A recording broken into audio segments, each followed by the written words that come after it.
previously on Diététique. Produits ultra transformés, produits ultra transformés, produits ultra transformés, produits qui sont ultra transformés, produits qui sont ultra transformés, très transformés.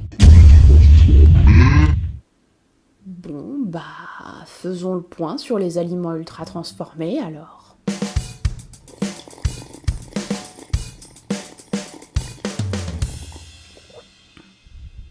Avant de commencer cette vidéo, je tiens à préciser que je vais parler d'AUT pour dire aliments ultra transformés, simplement parce que aliments ultra transformés c'est super long et que je suis une grosse feignasse.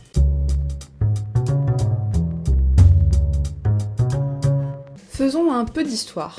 La transformation alimentaire, elle fait partie intégrante en fait de l'évolution humaine puisqu'elle a participé au façonnage et à l'avancement de nos sociétés. Non seulement parce qu'en fait on a un besoin de conservation, donc un besoin hygiénique, mais aussi parce qu'on a un besoin d'augmenter la digestibilité de nos aliments pour avoir un effet sur notre santé. On estime qu'il y a 4 grandes périodes d'évolution de la transformation alimentaire. La première, c'est pendant la préhistoire, il y a entre 500 000 et 1 million d'années. Le passage d'une alimentation entièrement crue à une alimentation au moins partiellement cuite, ça a sans doute eu des répercussions importantes sur l'organisme, en plus de possibles répercussions psychologiques et sociales. Ensuite, il y a environ 12 000 ans, avec l'apparition de l'agriculture qui a drastiquement changé nos modes d'alimentation et de consommation. L'homme du néolithique a alors l'idée d'en récupérer des graines pour les semer. Du maïs en Amérique, du sorgho en Afrique, du blé au Proche-Orient, du riz en Asie. Avec des premiers effets pas forcément GG. À ce sujet, je te renvoie à la vidéo que Léo de la chaîne Dirty Biology et Clotilde de la chaîne Passé Sauvage ont fait à ce sujet pour la chaîne du Vortex, lien en description. Puis à la fin du XVIIIe siècle, donc l'avènement de l'industrialisation, on va avoir une séparation, un cloisonnement entre les producteurs, les transformateurs, puis les vendeurs et les consommateurs. C'est un schéma qu'on voit encore aujourd'hui, par exemple un producteur de blé va vendre sa production à une usine qui va être transformée en farine ou en semoule, lesquelles vont aller encore dans d'autres usines, par exemple pour faire des pâtes, et ces pâtes, vous allez les trouver en supermarché. Sauf que depuis les années 80, on est entré dans l'ère de l'ultra-transformation. Le truc c'est que même si au début cette progression dans la transformation restait positive, puisqu'on pouvait nourrir de plus en plus de monde et faire baisser la venue de la famine, eh bien l'industrialisation associée à des pratiques comme la monoculture ont complètement changé nos modes de consommation et nos comportements alimentaires. Donc au lieu de consommer surtout des aliments dits bruts comme des légumes frais, des grains, des céréales, des œufs, on a intégré de plus en plus de produits manufacturés dont la qualité est franchement pas dingue, et ça va pas en s'améliorant. Et bien sûr, cette consommation vient avec son lot de maladies, mais ça, on y reviendra un peu plus tard. Au passage, il faut souligner que ces habitudes alimentaires, en lien donc avec une forte consommation d'AUT, a un impact sur notre production de déchets, puisque les produits manufacturés en fait sont des produits suremballés. Plus globalement, la production d'AUT a une incidence sur le climat. Je rappelle que notre modèle d'agriculture intensif a la médaille d'or de la pollution de l'air, et je parle même pas de la pollution des sols ou de la déforestation. Et bien sûr, il y a aussi une incidence sur le bien-être animal, de toute évidence. Mais surtout, la consommation d'AUT, elle est au cœur de nos sociétés de consommation et en fait, elle pousse au gâchis des denrées alimentaires. Donc bizarrement, l'évolution des techniques de transformation qui nous ont été utiles, voire bénéfiques, maintenant se retournent contre nous. Et c'est bien pour ça que les AUT aujourd'hui forment tout un pan de la recherche scientifique depuis une bonne dizaine, voire une vingtaine d'années.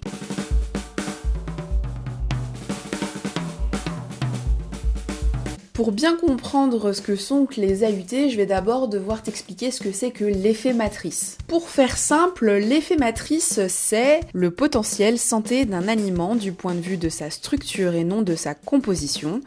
Donc les nutriments, protéines, lipides, glucides, vitamines, minéraux ne seront pas assimilés ni utilisés de la même manière s'ils sont ingérés isolément que s'ils sont ingérés dans leur structure primaire, donc d'origine.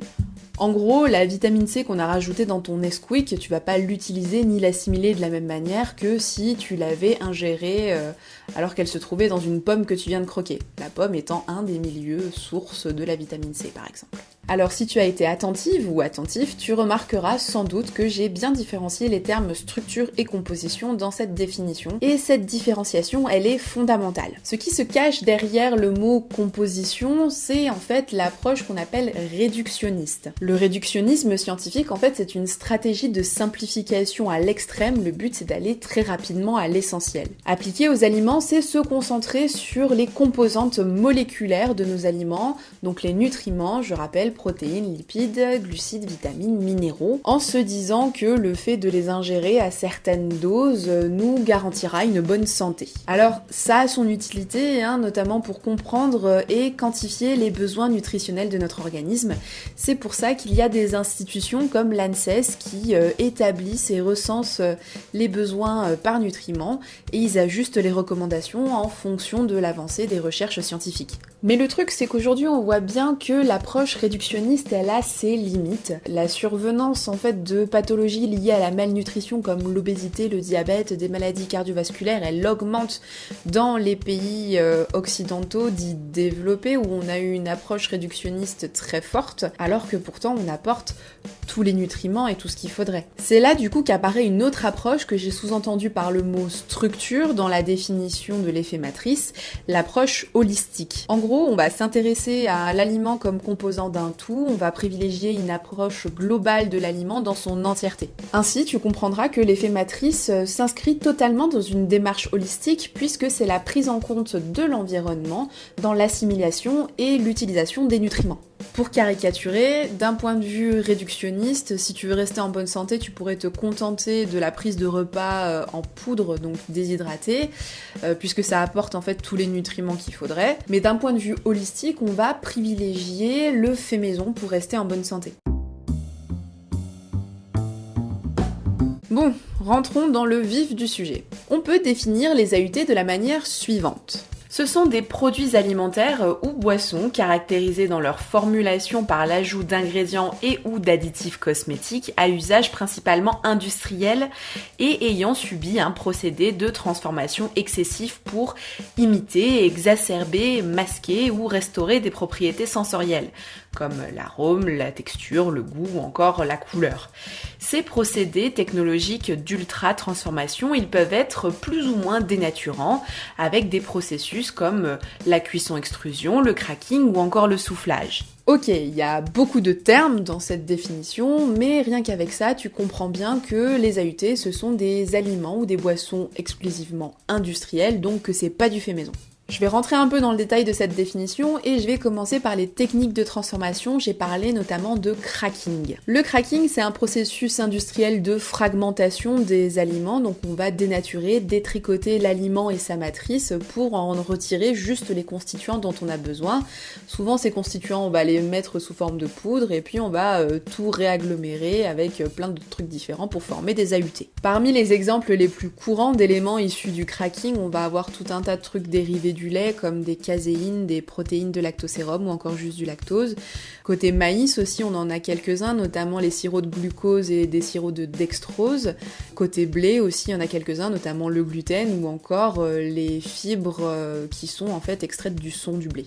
J'ai aussi parlé de cuisson-extrusion, même si le terme parle pas forcément beaucoup, en fait c'est très visuel et tout le monde sait ce que c'est. C'est en fait une technique qui consiste à donner la fameuse texture soufflée, craquante là, qu'on a dans certaines céréales ou dans les cracottes par exemple. En gros, le principe de la cuisson-extrusion, c'est de mettre sous pression par la chaleur en fait les aliments et ça va les déformer, les souffler, les faire imploser. C'est ce qui va donner justement la texture croustillante soufflée.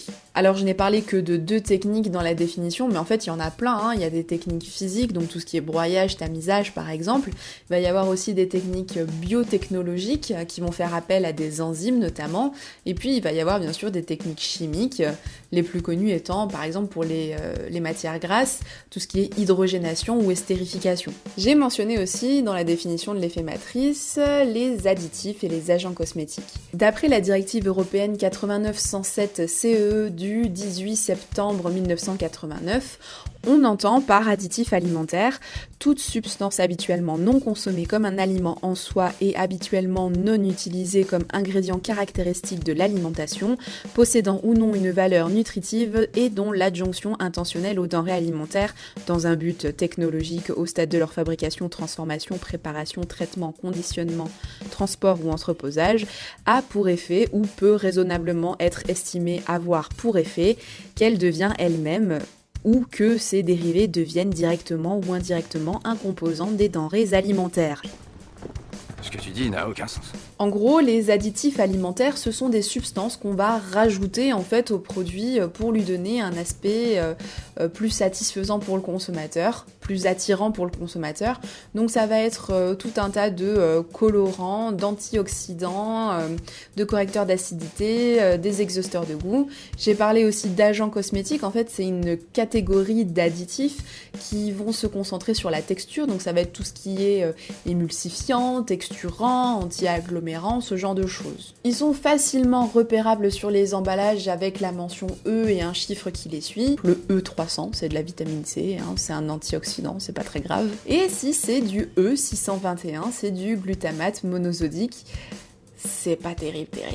Du coup, comme je viens de dire, un additif alimentaire, tu vas le retrouver dans la composition finale de l'aliment. C'est pas du tout comme un auxiliaire technologique où en fait c'est une substance qu'on aura ajoutée pendant la fabrication et qu'on n'est pas censé retrouver sur la composition finale parce qu'il y aura eu filtration, extraction ou je sais pas quoi d'autre en fait. Je pense que tu commences à comprendre un peu plus ce que c'est qu'un AUT, notamment que c'est un produit qui est totalement artificiel. La plupart des AUT vont être surtout des produits qui vont être prêts à cuire, prêts à boire ou prêts à manger et surtout hyper palatables, donc ils vont avoir un goût qui va être très satisfaisant pour le consommateur. Donc du coup, ce n'est pas juste la malbouffe ou la junk food comme des chips, des burgers, des pizzas ou autres trucs super gras. Les AUT, ce sont en fait des produits surtout de consommation courante comme des biscuits, des céréales de petit déjeuner, des cubes de bouillon, des plats tout prêts, des pâtes à tarte par exemple prêtes à cuire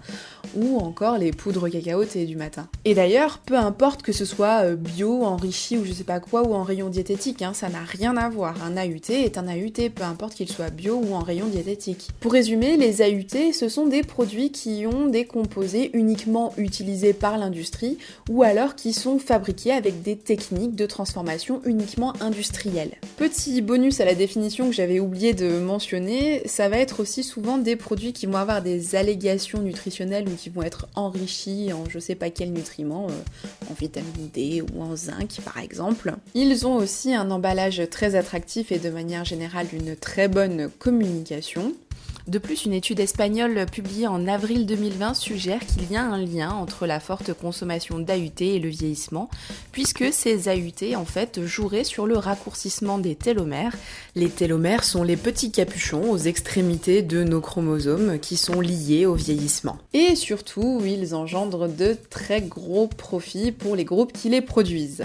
Alors, pour faire un petit état des lieux de notre consommation, les AUT représentent entre 30 et 65%, nos apports énergétiques en Europe et ils représentent 25 à 30%. des apports énergétiques des pays émergents. Ce chiffre, il est juste énorme et en fait, il peut s'expliquer par le simple fait que 80% de notre offre alimentaire, elle est constituée d'AUT. Alors, pour regarder du côté de chez nous et pour être un peu plus précise, il y a l'étude Nutrinet Santé en 2017 qui a évalué à 35% l'apport énergétique des adultes en AUT. Alors ok, on est sur la fourchette basse, mais enfin ça reste quand même énorme. Juste pour que tu te rendes compte à quel point la transformation peut impacter un aliment et à quel point les aliments ultra transformés ont une qualité nutritionnelle, on va dire tout au mieux médiocre, je te présente ce petit tableau de composition comparative du maïs et de ses dérivés que j'ai réalisé grâce à ce merveilleux outil qui est la table du SQL de l'ANSES. Alors, si on se contente juste de l'approche réductionniste, on constate quand même déjà qu'il y a des variations par nutriment entre le maïs cru de base et puis la transformation jusqu'au popcorn, alors que les valeurs énergétiques, à l'exception du maïs en conserve, sont plutôt proches. Mais si je bascule sur une approche holistique, je vais pouvoir constater que l'ultra-transformation et la dénaturation et la déstructuration des matrices alimentaires va avoir un impact considérable sur la digestibilité des aliments. Je remarque que j'ai déjà dû parler de digestibilité sans spécialement te donner une définition de ce que c'est.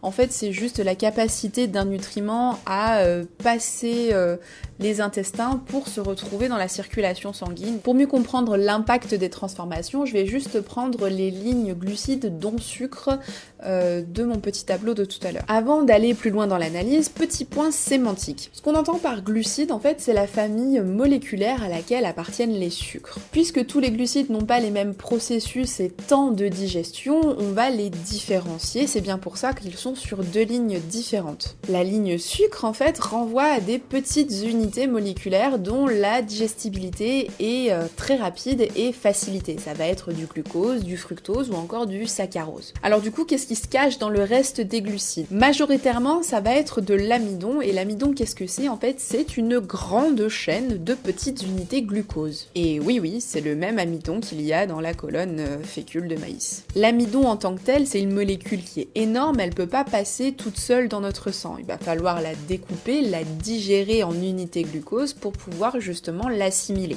Dans le maïs cru ou en conserve, cet amidon, il est rattaché à sa matrice alimentaire, ici du coup des fibres végétales, et donc du coup ça va être long et pénible pour notre organisme d'aller le chercher. Donc il faut aller le détricoter, l'arracher aux fibres alimentaires, ensuite il faut le découper, et puis ensuite seulement on va pouvoir faire passer dans le sang progressivement et partiellement même le glucose qui en résulte, puisque il y a une partie qui va rester sur les fibres, lesquelles vont être évacuées par les selles. Mais aussi bien dans la fécule de maïs que dans les céréales de petit déjeuner ou dans le popcorn, en fait on a fait quasiment sauter la matrice alimentaire.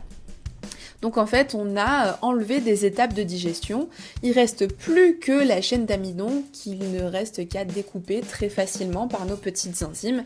Et du coup, cet amidon-là, dans ce contexte-là, en dehors de sa matrice alimentaire, il va se comporter comme les sucres qu'on voulait différencier. Donc il restera juste le glucose qui va rentrer très très vite dans notre sang. Alors là, tu me diras, mais où est le mal en fait d'augmenter la digestibilité et donc l'assimilation des nutriments? Eh bien, je te réponds que si tu as une pathologie particulière ou si tu te trouves en situation de carence, augmenter la digestibilité des nutriments, il n'y a aucun problème à ça, bien au contraire. Le problème, c'est si tu es un bien portant, et je suppose que tu es en bonne santé globalement. Et si c'est le cas, tu vas voir que la consommation fréquente et importante d'AUT va vite avoir un impact que tu vas pas trouver très sympa sur ta santé. De fait, il y a une corrélation entre la consommation d'AUT et une consommation élevée de sucre, d'acides gras saturés et trans ou encore de sel, simplement parce que les AUT sont des aliments qui en sont très riches à un point où c'est même disproportionné. Et du coup, leur forte consommation en fait est directement liée à des maladies et de la malnutrition comme justement des diabètes de type 2, de l'obésité, des maladies cardiovasculaires par exemple. Ensuite, fatalement, si tu consommes beaucoup d'AUT, tu vas moins consommer du reste. Par exemple, tu peux manquer de vitamines et de minéraux. Et là, tu vas me dire « Ah mais oui, mais parmi les AUT, il y a des produits qui sont enrichis, donc je ne vois pas où est le problème sur les vitamines et minéraux. » Certes. Cependant, les enrichissements en vitamines et minéraux qui sont présents dans les AUT, ce sont soit des molécules de synthèse, soit des substances qui ne sont pas dans une version, on va dire, reconnaissable ou utilisable par notre organisme. Soit ces substances ne serviront presque à rien, puisque comme je disais, le corps va pas spécialement les reconnaître. Soit s'ils sont utilisés, en fait, comme ce sont des composés de synthèse et donc pas naturels, eh bien en fait on ne connaît pas les potentielles conséquences sur la santé, qu'elles soient bénéfiques ou délétères, simplement parce qu'en fait on n'a pas encore assez de recul sur la question. Petite dédicace à Magné B6 qui ne sert pas à grand chose puisque le magnésium qui est présent dans ces compléments alimentaires n'est pas sous une forme qui est facilement utilisable par notre organisme. Ce qui nous manque aussi comme nutriments quand on consomme massivement des AUT, ce sont les fibres végétales. Et là, au-delà juste des vertus des fibres seules qui vont nous manquer, régulation du transit, ralentissement de l'absorption des glucides et donc de la réponse insulinique et glycémique, rôle dans la prévention du cancer du côlon, prévention de la constipation, captation et élimination fécale de cholestérol et de sel biliaire, liste non exhaustive. C'est surtout le microbiote intestinal qui va en prendre un coup. Tu as peut-être déjà entendu parler de ce fameux microbiote intestinal qu'on qualifie de deuxième cerveau. Garde tes questions à son propos bien au chaud, je ferai à l'avenir une vidéo sur le microbiote, je sais pas quand, un jour peut-être. Ce que tu peux retenir globalement du microbiote, c'est que c'est tout un tas en fait de bactéries, virus, champignons avec lesquels on vit en symbiose et qui ont des rôles très importants pour nous. Ils ont un rôle notamment dans la stimulation du système immunitaire, dans la production de certaines vitamines, dans la production de composés qui sont indispensables au fonctionnement de notre cerveau ou au fonctionnement du système cardiovasculaire, et puis simplement ils nous aident à la digestion. Et du coup, l'une des clés de notre bonne santé, c'est aussi la diversité de cette flore microbienne intestinale. Le truc, c'est que le microbiote, en particulier celui du côlon, il se nourrit de fibres végétales, qui ne sont pas, ou très peu, présentes du coup dans les AUT.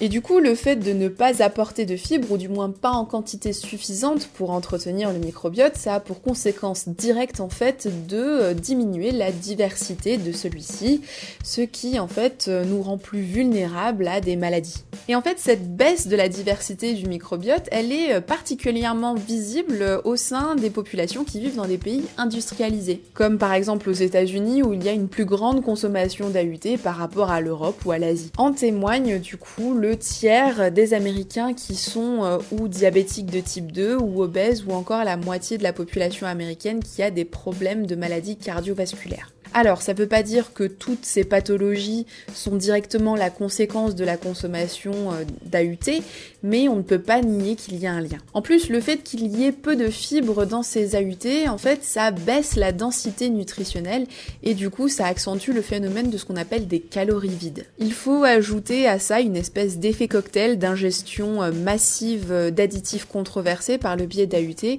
comme justement le glutamate, le sorbitol, ou d'autres composés toxiques dont les effets ne sont même plus à démontrer. Et enfin, les AUT sont des aliments qui sont peu satiétogènes, donc ils vont avoir un effet moindre sur la sensation de satiété, et donc en fait ça va encourager à se resservir et encourager le grignotage. Avec tout ce que je viens de dire, je pense que tu commences à comprendre pourquoi on peut qualifier la consommation toujours plus grandissante d'AUT comme catastrophe alimentaire. Puisque de toute façon il y a un lien direct entre une forte consommation d'AUT et tout un tas de maladies chroniques. Je fais une petite parenthèse, mais le gluten, qui est une protéine de blé, c'est pas un additif, il est très utilisé dans les AUT. Et donc si d'un côté, on prend l'utilisation massive de gluten qui aboutit à une forte consommation de celui-ci, et qu'on le met en lien avec la sélection génétique qu'a subi le blé qui fait qu'aujourd'hui il a 3 fois plus de chromosomes qu'à son état sauvage, on comprend facilement pourquoi il y a une hausse des hypersensibilités au gluten, qui est une pathologie totalement différente de la maladie cœliaque, l'intolérance au gluten.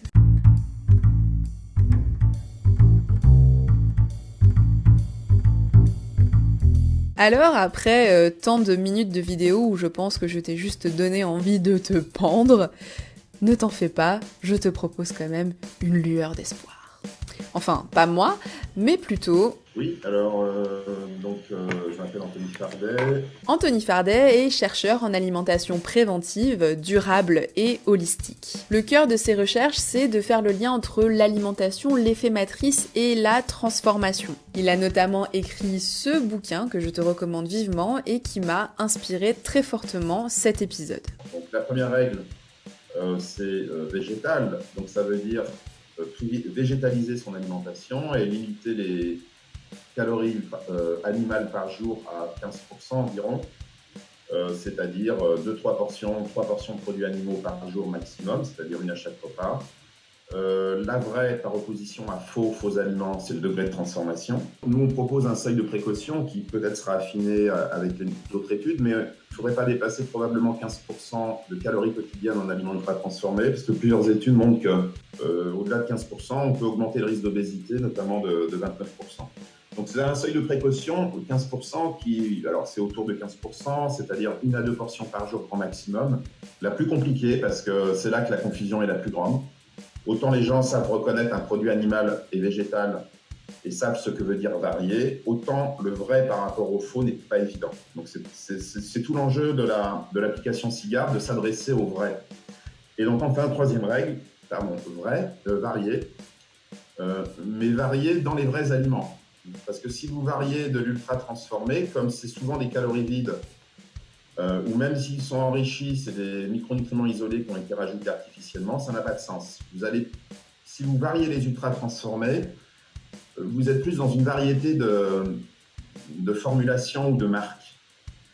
Alors que dans le varié des vrais aliments, vous êtes dans une variété botanique et une variété animale qui a un réel lien avec la biodiversité. Et on a rajouté pour le varié, si possible, je dis bien si possible parce que ça n'est jamais possible à 100%, bio, local et de saison quand c'est possible. Parce qu'il y a des pays où ils ne peuvent pas manger 100% local. Hein. Ce n'est pas possible. Certains pays nordiques, par exemple, ou certains pays qui n'ont pas de terre suffisante pour nourrir leur population ne peuvent pas manger 100% local. Donc, ces 3 dimensions bio, local et de saison ajoutées au varié peut encore plus amplifier le caractère varié et l'impact positif environnemental. On parle plutôt de dimensions. Ce n'est pas vraiment des recommandations, c'est plutôt des dimensions génériques qui gouvernent le lien alimentation, santé globale. On peut faire un exercice qui montre que ces 3 règles sont mutuellement inclusives et interdépendantes et que si l'on en supprime une, ça ne marche plus. Donc imaginez un espace à 3 dimensions, végétal, vrai et varié, et tous les régimes alimentaires peuvent être positionnés dans cet espace à 3 dimensions, et selon le curseur sur chacune de ces dimensions, le régime est plus ou moins protecteur pour la santé humaine et la planète. Par exemple, si vous êtes animal vrai varié, donc par exemple les Inuits, qui consomment plus de 80% de calories animales, on sait que par les études scientifiques qu'une consommation trop excessive de viande, de produits animaux, n'est pas forcément bonne pour la santé. Et on sait aussi qu'une consommation excessive de produits animaux n'est pas bon pour la planète, donc pour l'environnement. Par exemple, il a été calculé que si toute la population mondiale se met au même régime alimentaire que les Américains, très riches en produits animaux, il faudrait pratiquement 4 à 5 planètes Terre pour produire toute l'alimentation. Et si on se met au niveau de la France, c'est 2,5.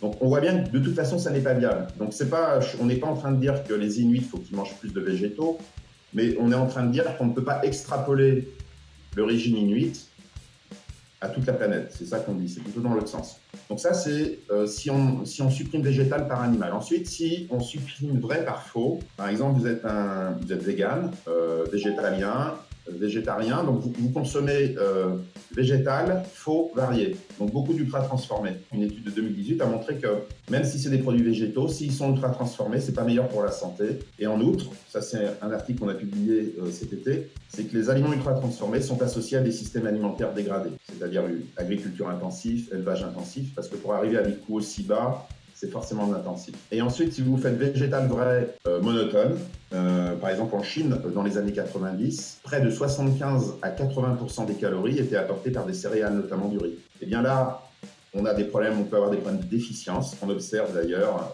dans les pays en développement, comme la vitamine A, le zinc, le fer ou l'iode encore. Et ensuite, on imagine bien que si on a des régimes sur toute la planète trop monotones, ça ne va pas stimuler la biodiversité et la polyculture. Voilà, donc on voit bien que ces 3 dimensions sont interconnectées.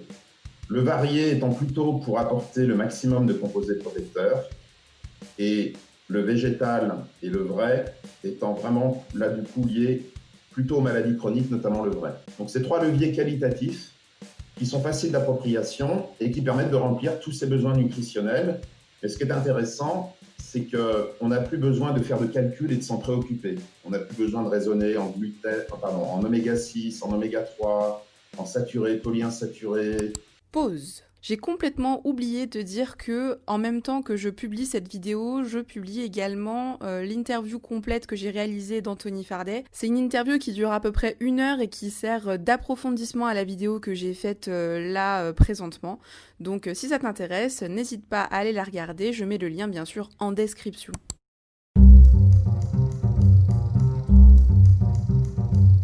À la base, j'avais prévu de conclure cet épisode par une dégustation comparative entre des aliments ultra transformés et du fait maison, mais je trouve que cette vidéo elle est déjà assez longue et j'ai plutôt envie de te donner mon point de vue. Si je reprends un peu tout ce qui a été dit tout au long de cette vidéo, il y a quand même des raisons de s'alarmer réellement de l'augmentation exponentielle de la consommation d'AUT. Alors même si j'ai une vision un peu occidentalisée, il faut pas oublier qu'en fait cette augmentation exponentielle, elle concerne tous les pays du monde. Et on va pas se mentir, la transformation industrielle, elle a un seul but, proposer des produits toujours plus attractifs, gustativement et sanitairement. Je suis navrée de te l'apprendre, mais il se trouve que les industriels ne sont pas des âmes charitables qui se préoccupent de ton état nutritionnel.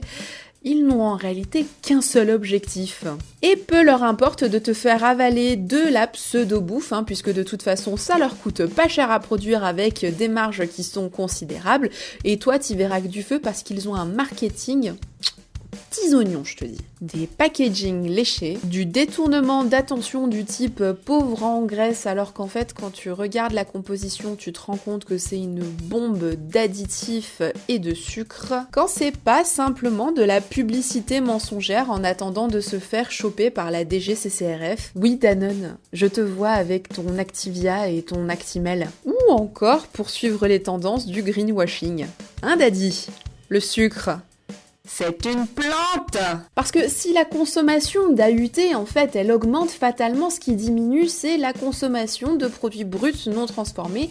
Et donc, ce qui diminue aussi avec, c'est forcément le temps passé en cuisine, le temps passé à manger ou à déguster son repas, ou encore le temps à prendre soin de soi ou à se cultiver. Mais au fond, est-ce que c'est pas ce que notre société a voulu? Gagner du temps, aller toujours plus vite, se décharger de la cuisine ou alors ne la laisser qu'à la seule charge des femmes. Ne plus réfléchir au contenu de son assiette qui est lui-même influencé par les normes et les pressions sociales. Mais réfléchir pour quoi faire ? Les AUT, ils ont tout ce dont j'ai besoin en nutriments, alors pourquoi je m'emmerderais ? Puis en plus, réfléchir, ça prend du temps. Cuisiner aussi, ça prend du temps. Manger aussi, ça prend du temps. C'est du temps que les gens, du coup, ne passent pas à consommer ou à travailler. Et donc, c'est du temps perdu qui ne rapporte pas d'argent aux industries agroalimentaires qui produisent ces mêmes AUT. Pourtant, ne pas prendre le temps, ne pas réfléchir à tout ça, c'est complètement occulter l'aspect psychologique et l'aspect social de l'alimentation, qui est aussi, voire plus important que le contenu de l'assiette. Alors, est-ce que l'une des clés d'une alimentation et d'une société plus saine, ce serait pas justement ça, reprendre du temps ? Je te laisse sur cette magnifique conclusion dans laquelle j'ai mis toute mon âme passionnée d'actrice en puissance. Je t'encourage bien entendu à satisfaire l'algorithme YouTube et mon ego au passage en t'abonnant à ma chaîne, en partageant massivement ma vidéo et en la commentant. Tu peux me suivre aussi sur les réseaux sociaux, Facebook ou Instagram, il se trouve que des fois je poste des trucs en lien avec l'alimentation. Et sur ce, je te dis à bientôt pour des nouvelles diététiques.